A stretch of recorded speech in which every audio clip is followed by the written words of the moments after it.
our listeners might have to put their tinfoil hats on for us, because I think there might be a little bit of bad blood that's finally starting to show with the front office and Damian Lillard. So it was not too long ago that there were official reports coming out saying that Damian Lillard was happy he was going to stay in Portland. The Trailblazers had no plans to trade him whatsoever. The draft goes by. Obviously, they take Scoot Henderson. Look at that deep three. That man can shoot. Anyways, the Trailblazers took Scoot. And then after signing Jeremy Grant to a very, very heavy contract of 5 years, $160 million, the next morning, Damian Lillard requests a trade. So I think this is interesting for a few reasons. Because one, I don't think the Trailblazers, despite what their front office said, would have signed Jeremy Grant to such a lucrative deal if they thought they weren't going to be able to keep Damian Lillard. Now, I'm very happy that Jeremy Grant is getting his bag. Good for him. I do believe personally that this contract somewhat outweighs his production. To find a guy that's going to get you 20 and 5, I think you could have found a guy for a lot cheaper. I think that Kyle Kuzma is a guy who's putting up very similar, if not better, stats, and Washington walked away with a pretty team-friendly deal with him. Even the Utah Jazz signing Jordan Clarkson to an $18 million per year deal. Jordan Clarkson puts up really similar numbers to Jeremy Grant. So I thought that the timing of Damian Lillard's trade request was very interesting, because why else would their front office have signed him to that, Jeremy Grant, to that kind of deal, unless they were trying to keep Dame? And when did Dame know exactly that he wanted to get traded, that he knew that he was on his way out? I think Dame might have known quite a bit ahead of time that this was going to be the move he was going to request. And he might have been doing Jeremy Grant a solid by saying, hey, man, don't worry. I'm going to make sure you get your bag and you get paid, but I'm letting you know, keep it on the hush. I'm on my way out. Obviously, we don't know the exact conversation, if a conversation even took place, but I think it's pretty interesting to think about. And not only does Dame request that trade, he says, I want to go play in Miami. I don't want to go anywhere else. Right? Yeah. What do you think about that so far? Okay.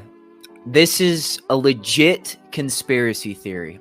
And I'm telling you right here, Doc, that if all we had was just like a single piece of evidence just saying, oh yeah, maybe he was planning this months ago.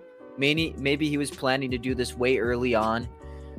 Maybe it wouldn't have a lot of credibility, only having one piece of evidence.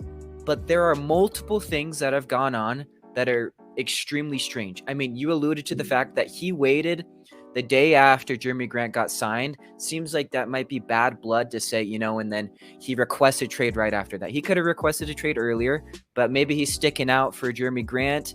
But it seems like a bad blood thing to do to Portland after all they've done for him, I think. And, he's done a lot for Portland too, but there's one thing. Another thing I thought was very strange, which adds to this whole conspiracy that he knew a long time ago, was the fact that he is now saying he is only willing to play with Miami, no other team. He won't play for another team, despite there being other contenders. I mean, there are great places that he could land. One of which you could argue that a great spot to land would be the Celtics. Another great spot could be the New York Knicks. The 76ers. I mean, there's even rumors before that he might go to the Lakers. There's plenty of places that he could have gone when he initially said he wanted to go and play for a team where he could win. He didn't want to be on a rebuilding team. We all remember him saying that. But now he's saying only Miami, which is kind of weird. It seems almost out of character for somebody like that. He's such a loyal guy to be saying stuff like that. It seems a little odd to me. Now, another thing to think about too with Damian Lillard and the whole Miami Heat thing is Gabe Vincent and Max Strus, who were two solid guys on the Heat who brought them to the finals, or at least helped them make it to the finals, essentially left. The Heat didn't try and get them. They just Max Strus left to the Cavs. Yeah, they let him walk. Gabe Vincent, he also left to the Lakers, and they just kind of let two major guards walk. It almost seems a little odd, you know? It seems like maybe they knew they were going to be getting a guy. Maybe they knew they were going to be getting a guard for the future. That's something else weird. But what I would say is the most weird, Doc, out of all of these was the fact that Damian Lillard on his Instagram Live was playing Welcome to Miami. Mm-hmm. And then the day after, Jimmy Butler is posting on his Instagram that he was listening to Damian's song. You know how Damian is into rap and stuff like that. And yeah, he makes his he's a songs. pretty good rapper. Best rapper in the NBA. This is strange to me. And I want to talk about this real fast. I think that the fact that that happened and transpired, I mean, it was one day after. So Damian Lillard plays Welcome to Miami, and then, you know, on his Instagram, and then the day after, Jimmy Butler plays Damian's song.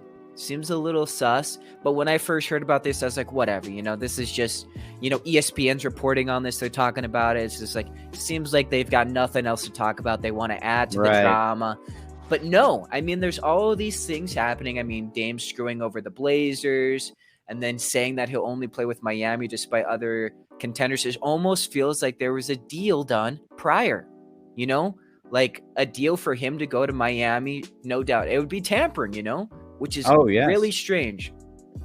I think that behind the scenes, especially knowing the relationship that Damian Lillard has with Bam Adebayo, they're boys, they're friends, they love to work out together. I know Dame has a good relationship with Jimmy Butler as well, and this is not something that is out of the ordinary during free agency. We see this stuff happen all the time. We see players working out together, training together, preparing for the next season, and it would be silly to think that players don't talk about destinations that they could potentially go to. I mean, that's exactly what happened with Kyrie Irving and Kevin Durant when they decided they wanted to go to the Nets. So while I definitely think that there was a lot of conversations going on behind the scenes, and wherever there is smoke, we know that there is fire. Regardless of Damian Lillard coming out and saying, "Oh, it's just a really good song." I mean, that's a Will Smith song from what, like the 90s? That's an interesting rap song to have on your playlist.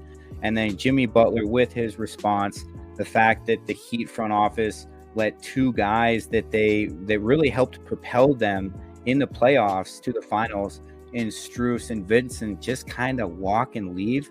You're right. It's almost like they knew that they were going to be able to get a point guard that was going to replace the workload of those guys. And maybe the only way that Miami will have Damian Lillard is if there's some three-way deal where somebody's willing to get Tyler Hero, give up draft capital so Portland is more happy, and then Miami can acquire him.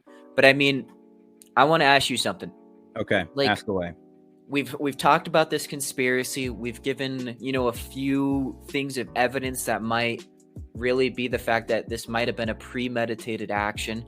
What do you think the chances are this really was? Like, getting down to it, like 100% meaning, you know, like this is for sure, 0% meaning no dice. What would you be at in like percentage wise? That this was premeditated? Yeah, that he had been planning 90%. This months ago with the Miami Heat. Like 90%. Definitely. I think that because there's no way to, you know, look at the conversations that are happening between Bam Adebayo, the Heat front office, Damian Lillard. I mean, all it takes is for you guys to go to one party together, and it can be you, Jimmy Butler. Let's just pretend you're Dame in this situation. So you're there, Bam's there, Jimmy's there, and you guys start talking, right? And obviously you're like, hey man, I'd love to come play with you guys. And Jimmy Butler and Bam go, hey man, we'll let Pat know. We'll let Pat Riley know. We'll find a way to make it happen. There's nothing that is unprofessional about that to me. I think this definitely was premeditated. With that said, our listeners have to understand this is just our opinion. We don't have hard evidence, but what we are looking at is every single event that has occurred since the Jeremy Grant, even before that. This happened way before that. Dame said he doesn't want to play with young guys anymore. He said that on a podcast. He said that he wants the Portland to trade the number 3 pick and Anthony Simons, who's possibly also disgruntled now that his name has been up in trade rumors, right? I don't know if he ever said that, but I think that was probably alluded to, right? Yeah, definitely. So, but still would sting knowing that. So Dame said, I want you to try to trade this pick and get me someone who can help me win now. He came out in another podcast and said, I just want a chance to win. And after so many times of being vocal and putting it out there for everyone to see, including the front office, and then for your front office to just kind of betray you in a sense and be like, well, it would be negligent for us to trade this pick. We're going to go with Scoot Henderson. Is that really a betrayal? How is that a betrayal? They're doing what's in the best interests of their organization. If you're any organization, if you are the GM, you need to keep that pick. Scoot is the future. He is. And they tried. I think that they tried, but they just couldn't find a package good enough. And then they even tried to sign Jeremy Grant. They were willing to work with Dame, and Dame kind of screwed them over. That's what I think. I don't know if Dame really screwed them over per se. I think that there's a lot of miscommunication that happens in that front office. And I think Dame, over the course of the past decade, has been trying to win in Portland, and their front office has just been negligent in putting the right pieces around him, really defensive pieces, to hide and mask his weakness. It's not really negligence. I mean, they're trying what they can. It's not like every team can acquire the most stacked players and become a championship contender. I agree that Damian is a star, but like, could you imagine if every star player on every team, maybe in a smaller market, just gets fed up and says, hey, I want to leave to Miami. Hey, I want to go to LA. I mean, it happens, but it's just I can't imagine that ruins the league when people do stuff like that. He's getting paid a ton of money. He got a huge contract. He needs to accept the fact that he's not going to go wherever he wants. See, I think that in this situation too, I don't necessarily believe that either party is wrong, which is crazy to say, but that's what I think. I think Dame is trying to do what's best for Dame, and I don't blame him. And I think the Blazers front office are trying to do what's best for them, and I don't blame them. With that said, I think it would be very classy for the Trailblazers to find a way to send him to Miami. If that's where he wants to go, try to get him there. Why? Why not? Because they're not getting a good enough package for him. It'd be like trading Donovan Mitchell last year to the New York Knicks for like 2 guys. Getting like somebody like tried to do. They tried to negotiate with New York. They tried and it failed. They couldn't get enough, so they got a better package deal with the Cavs. I'm sure they tried with Miami, but Miami's doesn't have enough, and so it can't be done. I think the difference between the Donovan Mitchell to New York situation is New York didn't want to give up the assets that the Jazz were asking for. Yes, Jazz were asking too much.